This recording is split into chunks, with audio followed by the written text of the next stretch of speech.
Sa Hawaii. Ay, nakapala na kagano'n siya. Oo. Hawaii. Duha, oh. Yung sapa sa taas. Itong gisaka na mo, siyong, dirito siyong. Ay, Siyong lang.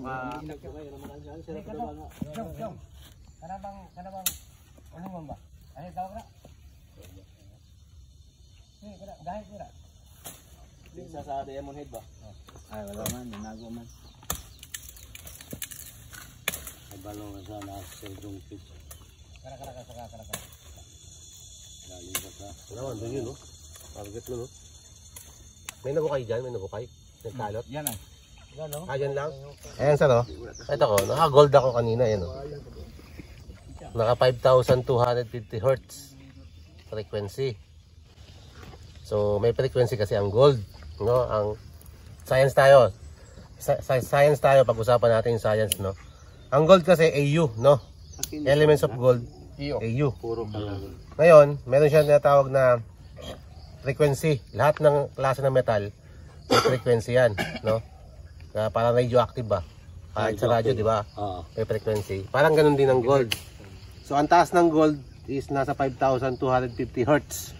Kaya nakaset up siya ng 5,250 Hz. No, yun yung purity of ng gold na hahanapin natin sa 24 karat, 18 to 24 karat gold. So, meron tayong discrimination diyan na ginagamit, grams tsaka kilogram. Ang kukunin natin yung kilogram, volume.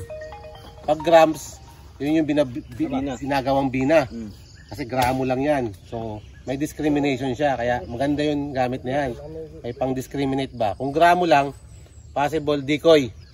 Yung mataas ng high grade na mineral na nakukuha. Pero pag volume, pag kilogram, yan yung tinatawag natin mga bars na.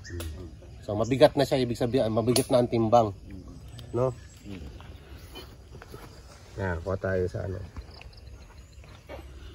No, hindi ko kasi na-explain niya kahapon sa inyo. Kaya ngayon ko i-explain, no? Yan.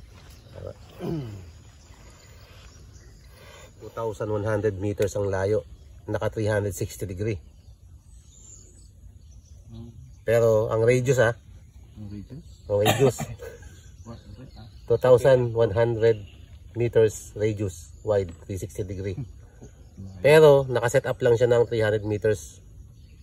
Ayaw ko i-set up ng masyadong malayo kasi malamang abot na yun sa kabilang bukid, oh. Doon sa ano tayo?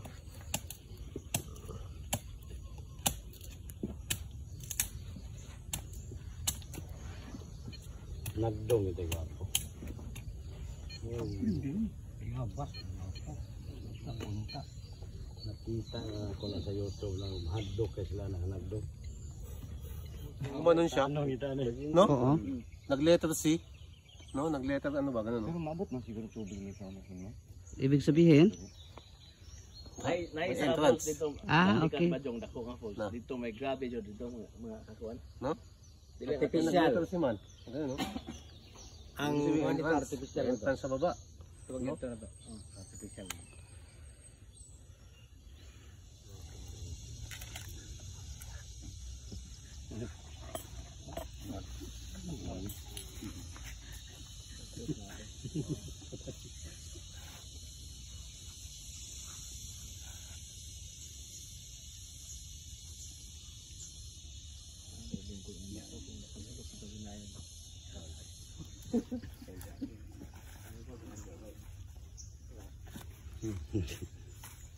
Meron to din, no?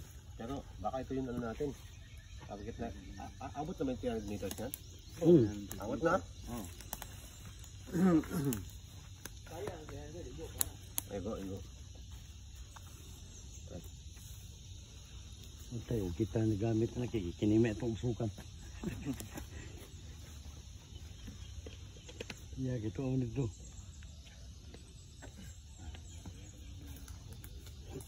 Oh, balik dulu.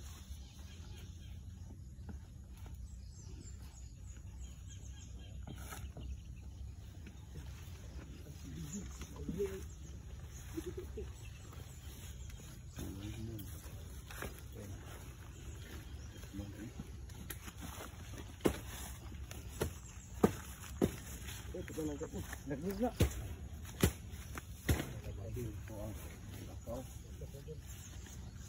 Wala siya. Kumalo na eh.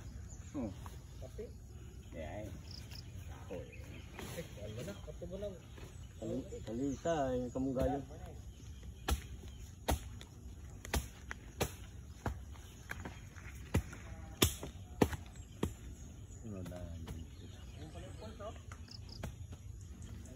Banti, banti.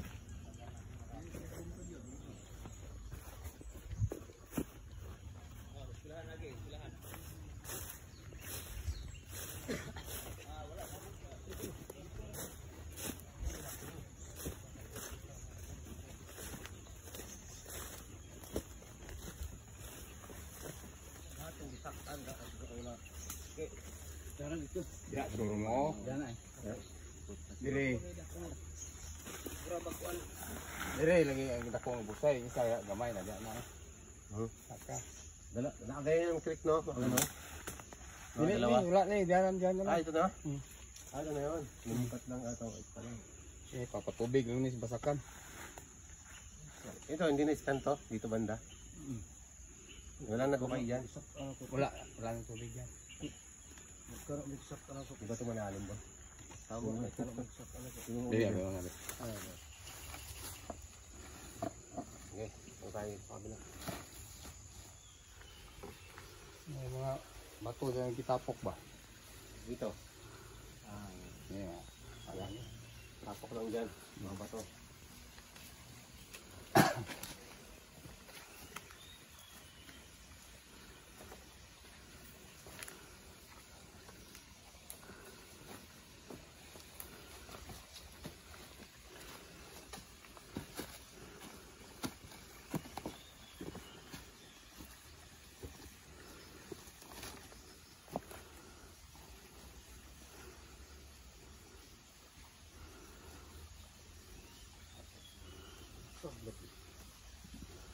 Magipambuak dito.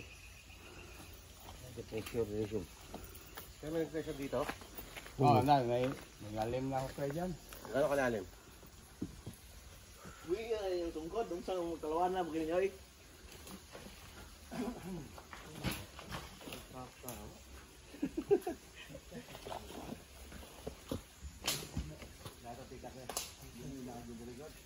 Yan na may dalan yan na. So, Tama yung butas eh. yan na. Ha? Tama yung butas. Kena diha. Kena diha. Oo. Ano? Ano, di ba yung marker natin doon? Nakita mo nakaganon yung ano? Nakaganon, tapos may bilog. Oh, sa. Yun yung deposit. Kasi dito yun eh.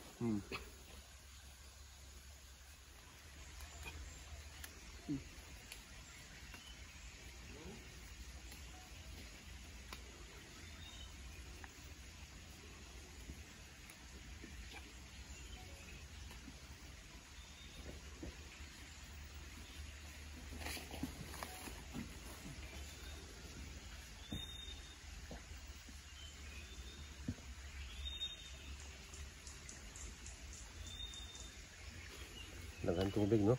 Ayan, tayong tubig. Ito guys, ano? Sa bandon ko, daming tubig. Ito yung target natin, no? Ano? Butas? Oo. Ganon. Nasa ano? North, southwest. Orientation.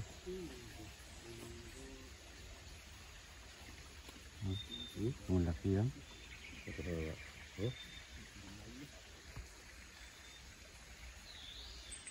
Yan.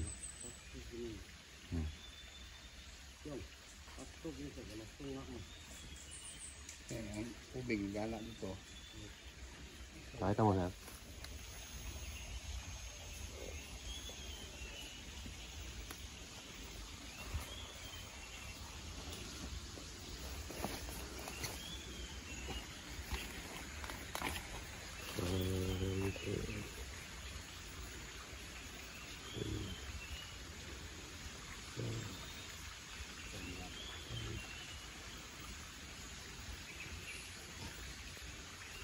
Ano itong type system map niya? Nagdiri mo na og tato, basta. Hindi mo ako wala. Tanaw ko dito. Ba? Yung talaga. Yan, mo ko to. Butas. So, ito southwest, no? Southwest orientation. So, tinatamaan, no? Bilang.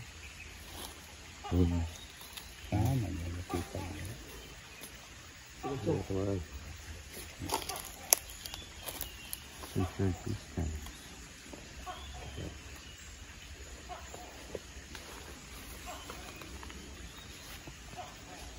Daming tubig ba?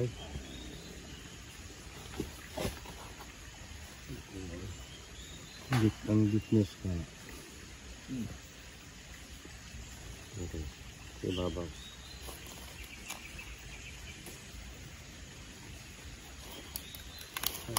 Save na natin.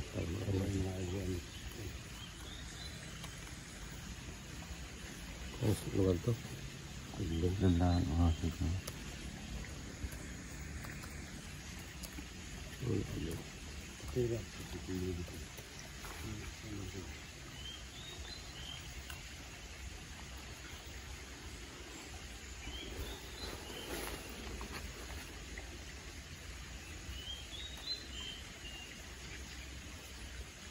Pwede lang yung babaw. Babaw? Oo. Wala mga gate na. Hindi. Itong ibilin ito. Taas. Wala dito.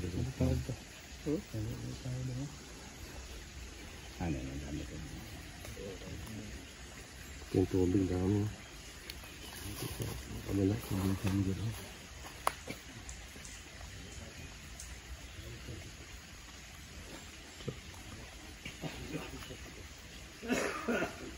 Ngayon hanggang ibabaw.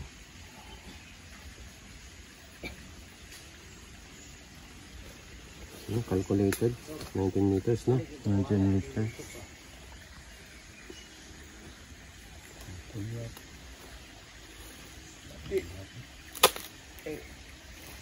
Ay, dala mo, gamito na ba na?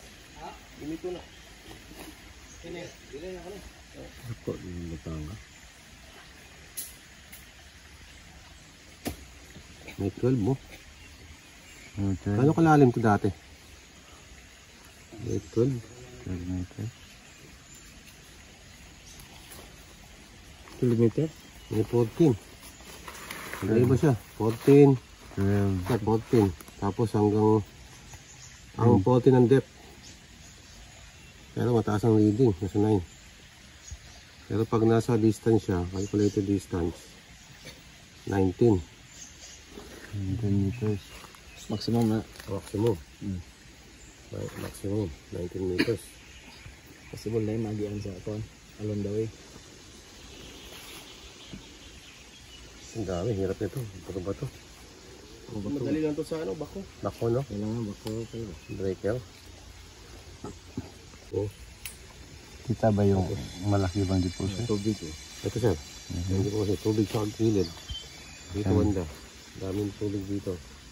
Sa corner niya. Pero itong butas sir, sakto to. Oh, sakto yan. Yun, dito. Yan, yung buong yan. Yung buong yan sir.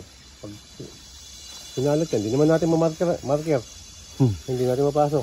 Yan ang Ito talaga. Itong marker, yung kawayan, no? Yung naka ganon. 15 by 15 feet. Oh, pwede sir. 15 by 15 feet. Ano? Ang ano niya, lapad niya. Para pag, yan, no? Bukan natin dito, sir.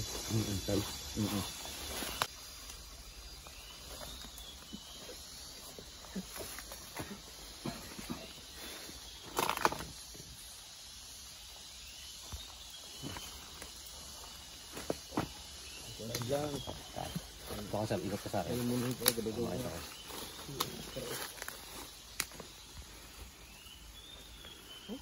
Ay, yung void, oh. Ito, baba natin unti.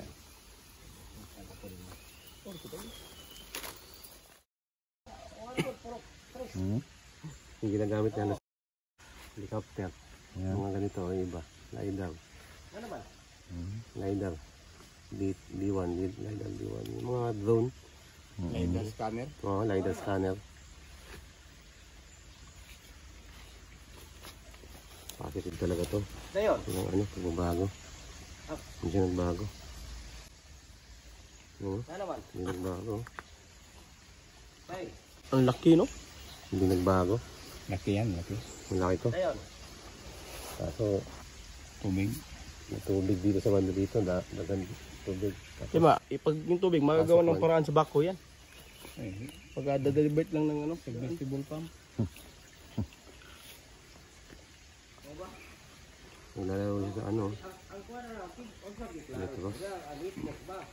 Pero ang kuha na lang din God. May iba-iba yung ano. Pagpinta ta sa Na ano.